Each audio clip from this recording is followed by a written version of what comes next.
Tony Chapman, and you're walking into the C-suite, part of the Dales Report. What happens in the C-suite? We break apart the ideas and the stories that are happening today, this week, this month. We dig for insights and we dig for ideas. Things are going to matter to your life and your livelihood. Joining me on the show today, please welcome Seti Coscarella, Corporate Engagement RRP at Philip Morris International. John Carlos Sofidis, he's the president of Fairside Homes, member of the Build Board of Directors, and James Black, VP of Listing Development for the Canadian Securities Exchange. Welcome, gentlemen. First question I have for tonight. It's like content's coming at me to fire hose. Every time I turn around, there's more things happening. Now we've got the streaming awards. We're listening to Apple getting into the business. We've got Disney lining up with their Fox acquisitions and their Marvel comics. Netflix. First question is too much. Is there enough room for these streaming services? I'm going to go to you first, Seti. Well, I do think that there's enough room for a few, but in all honesty, I think the winner in this whole landscape is whoever's going to figure out how to do live sports. I mean, if you take a look at the top 4 rated shows on cable TV, The Masked Singer was number 1, Sunday Night Football's number 2, Thursday Night Football's number 3, and Monday Night Football's number 4. So you think live sports, but James, I got to say, if I'm Disney, I'm going to be selling hard. I've got Marvel, I've got Fox, I've got Simpsons, I've got my entire library. Yeah. Live sports, I mean, they have ESPN, but they're not even talking about ESPN. Do you think there's room for more than one player? Do you think or is Netflix going to be a runaway train? No, I mean, Netflix certainly isn't, because I think that they serve a certain segment of the consumption world. Disney's proving this. They have a legacy brand. They have legacy properties. That's going back onto the life that I lived 20 years ago, where they're building off of that, and they're also going to have new customers like my children. So there's room for both of those, but I'll agree with you. Pro sports, there's nothing online yet that replicates the cable broadcast experience in pro sports. So John Carlos, you've put a lot of cable and fiber into the homes you've built. Is cable going to go away? Are we just dealing with the fact that it's wireless and streaming, or do you think there's still an opportunity for those networks that monetize their business by saying, watch some content and watch some ads? Absolutely. You think that's going to exist? You're bang on. And the question I would ask is radio dead? Right? And that's one of the things that you should go to. These are new technologies, evolving technologies. Cable's not going to die, because cable is as much an entertainment and communication company as much as it is a technology company. They've diversified. They've got sports teams, oddly enough, as part of their platform. They've got cell phone companies. They've got traditional telco companies. I think, if anything, cable is better positioned to survive the streaming wars than most people think. Who wants to take this on? I mean, I'm looking at it saying, tell me about it. Well, okay, I mean, there's elasticity in the market. You're right. So, like, we're almost at a threshold where I'm paying too much. What's the first thing that has to go out of my menu of content that I'm paying on a subscription basis every month? Who's going to get cut first?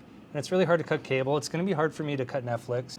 Apple. I think actually Apple, now that I go through the list, I'm not subscribing, guys. I'm sorry. Like, I need the Disney app. I'm telling you, I need that. I don't need what Apple has. There's nothing there that's a killer hook for me. But I think we're really just talking about whatever the distribution platform is, right? I mean, the content itself will still be king, but how consumers want to consume it is going to change, right? Radio's not dead only because of the cost. I don't want to move into radio. Let's get back to the streaming thing, because Netflix is sustaining itself by borrowing billions of dollars to create original content. Yeah. I haven't got enough hours in the rest of my life to watch what's on there now. Do you really think content's going to be the tiebreaker? I think it has to be. I mean, you have these. They're playing a long tail game right now, because they have to get into those niches of customers that the big guys like Disney, who do mass production, like, they don't really have niche material, right? That's really not their game. So I think that's what they're taking the long-term effect, that once they expand Netflix into outside of North America and other places that don't have broadband yet, or just getting into broadband, they're going to have a content stream that meets different verticals of customers. I want to move on, because you made a good point, James. You said, I'm going to have to make choices. Well, here's another choice: wearable technology. This week, Google went in, stepped in, spent $2.1 billion for Fitbit. Used to be the darling in 2015. Everybody's talking about how many steps. And they're going in there making a major move. Do you think wearable tech is finally going to come into its own? Or is it just going to be kind of that fad that sort of the nerds and the geeks wear and the rest of us ignore? You got a nice watch on. Tell me, what do you think? Oh, I think it's coming to its own. I think it's just the beginning. I think it's a great marriage of big data with technology and healthcare. So once you marry those 3 components, I think we are just at the tip of the iceberg. You look good in that watch. Do you use that watch for anything else to change the time in your calendar? Sure, and I look at my steps every day. Yeah. So you got a nice watch on. Yeah. You're saying I'm not about the wearable tech space, or do you think that you might turn in that beautiful piece of jewelry you've got and get something that's going to tell you when to sleep? And No, I probably wouldn't do that. But that being said, I do think there's still an opportunity for wearable tech. The problem is steps become boring really fast. So if there is an opportunity in wearable tech, it's about creating more value for the consumer, and that doesn't mean more features. So I mean, if you take a look at something like the Freestyle Libre, right, which is something that diabetics can wear that can monitor blood sugar, that's something that's a value that you're never going to take off. And for these types of wearable technologies, those are the areas I think they need to get into for them to be sustainable long-term. so you're thinking highly specialized. Now I want to turn around saying, what if Google says the reason I want the steps is I want to become the dominant player in the life insurance business? Do you think this is a Trojan horse for them to go in and disrupt other businesses because they have that relationship? Yeah, they want your data, and they want to use it to sell you more stuff. So if they have real-time biometric information about you, can you imagine the type of demand they could push on you as a customer? If I'm out there eating at a restaurant and I know my calorie count in real time and what I burnt, they're going to be able to get into anything, food service. I agree, but then look at the backlash that Facebook has gotten for sort of manipulating people's data. If Google does end up doing that, the backlash they could face from consumers when they know that they're basically being tagged by something to wear on their wrist, that's going to come off real fast. Well, this is where I'm going to disagree, because I think this is a perfect opportunity for Google. If now that they've bought Fitbit, they know what you surf, what sites you go to, they're going to know what your health ailments are. And if they can offer a better life or more accessible medication at a cheaper price, they will, and you're going to benefit from it. We've already made that trade as customers. We're just learning. And I'll make one last point here. Facebook actually put a bid in. Maybe it was a stink bid, but they put a bid in for Fitbit, somewhere above $1 billion, but not the 2 point whatever that was paid by Google. Exactly. Yeah. So, and I think they knew. I think they knew their brand right now. The impression for that brand is not strong enough to own health data. Yeah, so we're not going to give our steps away to Facebook. So I want to move now. So I want to just paint the scene now. I want you to imagine that the Scotia Arena sold out 2 straight days. People are walking and carrying flags, non-stop action. Is it a hockey game? No. Is it the Raptors championship? No. It's esports. So what is going on in the world? We're talking about video gaming and esports now bigger than the movie industry and sports. Is this a fad or is this the future? Oh, it's certainly no fad. This is the future, and I think this speaks to the generational divide. And people of our ilk or our generation just don't understand.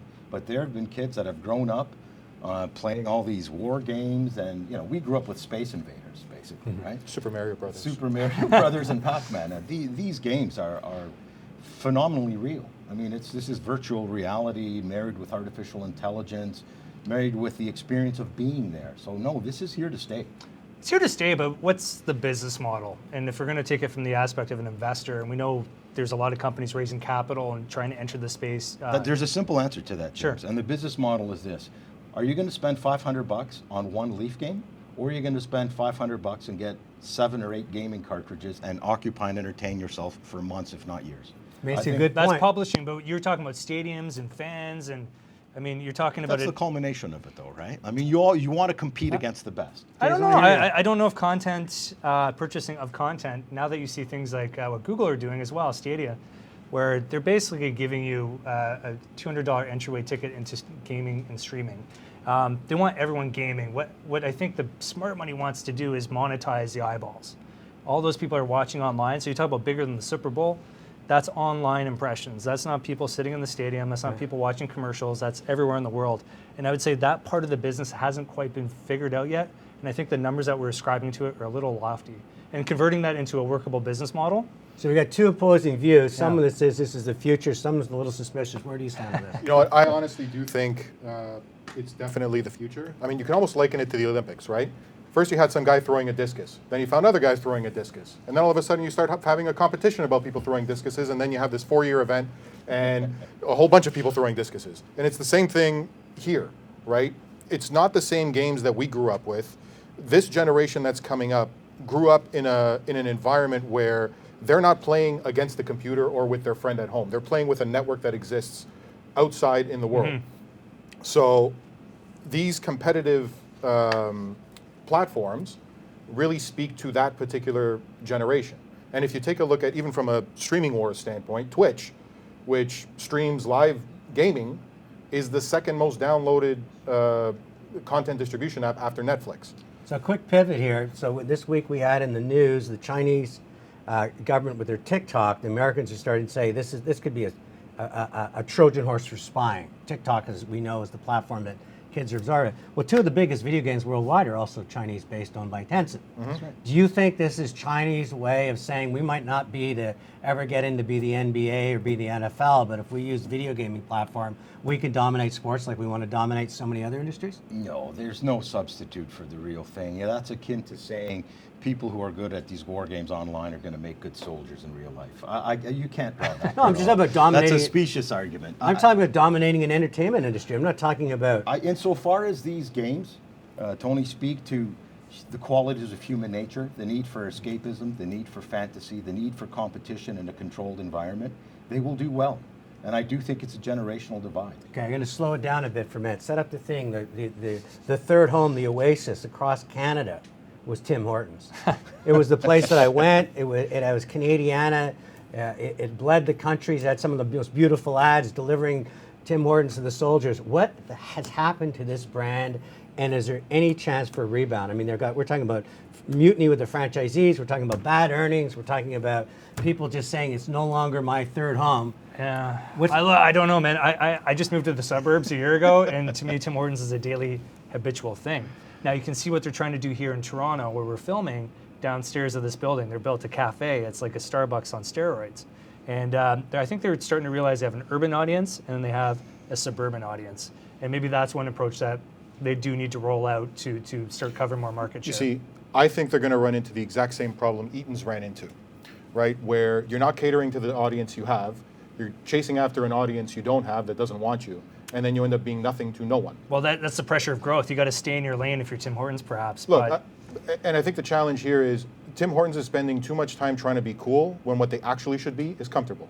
They need to sell comfort and comfort food and the comfort of being home, not lattes to people who would otherwise go somewhere else to get a latte. John Carlos, you're in the home business. I talked. It was my third home, Tim Hortons. You understand what it means to I'm there great every environment. day. I am there. There you go, It's yeah. my second home, and not just my third. And you know, I concur. I think at the end of the day, it's marketing 101. Know your customer. Know your client. You know, the people who are going to go and demand the lattes, the specialty coffees, the meatless meat, I don't think they're going to be the ones that are the Tim Hortons customer necessarily. Not yet, anyways. That's a tough sell to the board of directors at Tim Hortons because those are high margin items and those are new verticals, and things like plant-based foods are exactly what people are trying to. James, Tim Hortons comes out and makes national fanfare with their plant-based Beyond Meat sausage patty and their tail between their legs. They kind of came back and tastes good. A couple of markets. It didn't taste good. And I'll say this, my last point about Tim Hortons is get back to quality. I mean, if you talk about business fundamentals, they took big products out of the oven and put it through a freezer first or whatever the hell they did. Yeah. And the end product, other than the coffee, has suffered. So maybe that's hurting them. Simplify. There's Always too the much best choice solution. to get better quality items at an affordable price that you don't need to go there unless they're going to serve something that hits that mark. What I saw was it used to be the loyalty with Tim Hortons was unmatched. Roll Up the Rim was an event. And next thing you know, Roll Up the Rim comes along, McDonald's gives away free coffee for a month, and next thing you know, Tim Hortons is your coffee shop. I want to move to one more. This is a big news because there's a lot of Canadians out there that are thinking their retirement is everything to do with real estate. They've doubled down, they've bought a lot of homes, renting out rental properties. But a study's come out saying a lot of them are underwater. They're not covering, the cash flow is not covering their cost of their things, so they're betting big on appreciation. Do you think that there's any end to the sight of how high condos and houses can go? Is this a good bet, or should we all waking up to the fact that we might have been overinvested in bricks and As mortar? the real estate guy on the panel, let me say it's a great bet. I don't think there's ever a bad time for real estate, for the simple fact in this city alone, you've got about 140 to 150,000 people coming in here every year. We can't build houses quickly enough. You've got all kinds of choke points from the supply side, and that's largely due to government policy, crazy outdated zoning bylaws. You've got all kinds of restrictions on where you can build, what you can build. So I think real estate is going to do quite well. Now, you say, maybe from a cash flow perspective in a city like this, yeah, you might be a little underwater, but you're going to get it on the other end when you sell. There's great capital appreciation. In smaller markets like London, Windsor, Guelph, you're going to get it on a monthly basis on your cash-on-cash return. So at the end of the day, is it a good time? It's always a good time for real estate. Put your financial hat on, because obviously you're thinking, stocks might be a better place to invest. Are you going to defend housing and real estate? I am, because I just bought a house as my primary residence, so I'm drinking the Kool-Aid, and I live in a nice suburban environment. But this is a rental properties we're talking about. People that are making a bet on buying a condo, hoping that it comes on the market. Yeah, let me just take a bit of a left turn, but I think fractional ownership as a concept will be more popularized as we get into new forms of offering that. So I know at the exchange, we're trying to create what's called a security token. You could piece up a big piece of real estate and not leave it to the private equity guys to purchase, but actually float it on a market and show people what they actually own and collect rents in almost near real time. And that concept gets me excited, because then it gives a more accessible entry point into real estate and into rental revenue. So you got these two guys. They not only think the ceiling's not falling; it's endless. What do you think on the whole concept of real estate? I sort of tend to agree. I mean, there's an old adage that says you don't wait to buy real estate; you buy real estate and wait. And that's kind of how that market tends to work. Now, I mean, it's difficult to look at real estate as a whole, because there's a lot of different asset classes within it, right? If you want to look at condos, or you want to look at single-family homes, or retail, or commercial, whatever it is. I mean, if you want to specifically look at condos, there is opportunity there, but you have to find the right place at the right value, right? So, but Seti, you hit on a good point. Real estate is an alternative asset class, right? It's not just a place to live. It's an alternative asset class that has provided pretty good returns, better than a lot of fixed income instruments. If you want to compare it to capital market assets, real estate has done quite well. I think only art has done better.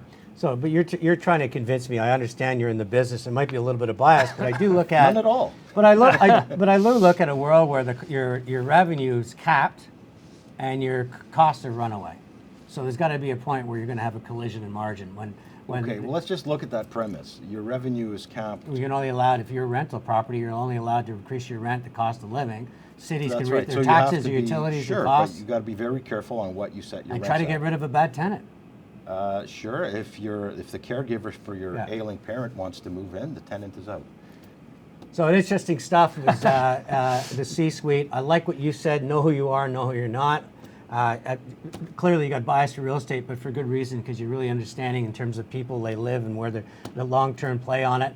And I'm glad you bought your first home, and you still love Tim Hortons that goes with it. They'll be very happy to hear that. I'm all in, bud. Welcome to the C-suite. We'll see you next show.